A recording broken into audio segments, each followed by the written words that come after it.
But he does think, and he's like, good thing us trolls are blessed with regeneration. So as long as I'm willing to pay the price, the solution is simple.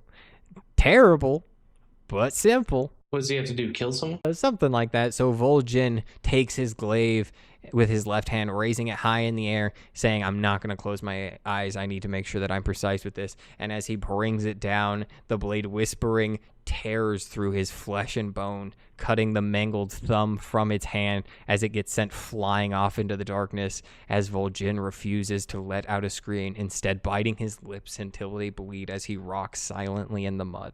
So I guess they're like, it can get permanently crippled, but if you just chop the bitch off, it'll just regrow back as the same. He's like a lizard with a tail. Yeah, I guess. Exactly, yeah. But as he does this, a new Loa appears, glowing brighter and fresher.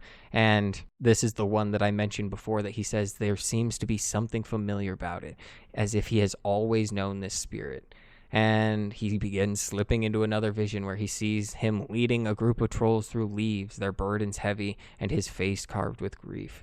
And the vision shifts violently. Vol'jin is locked in battle with another troll, a witch doctor, wild-eyed and adorned with fetishes and a necklace of claws, and it is none other than his childhood friend of Zalazane.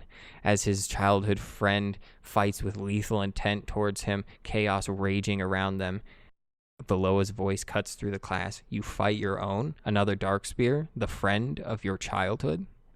And the question presses heavily on Vol'jin, forcing him to confront the possibility of betrayal and the agony of fighting one that he loves. And as the duel rages on, Vol'jin resists answering, instead remembering the truth of their bond, that they had grown together, they were inseparable, and that in that moment Vol'jin clung to the memory, even as the vision in front of them tried to pit them against each other as enemies. But in that moment, he looks down at his mangled hand, seeing the chopped finger, and he thinks the hard truth. He says, I will kill anyone who is a threat to the future of the Darkspears. It doesn't matter who. The tribe is everything. And the Loa approves.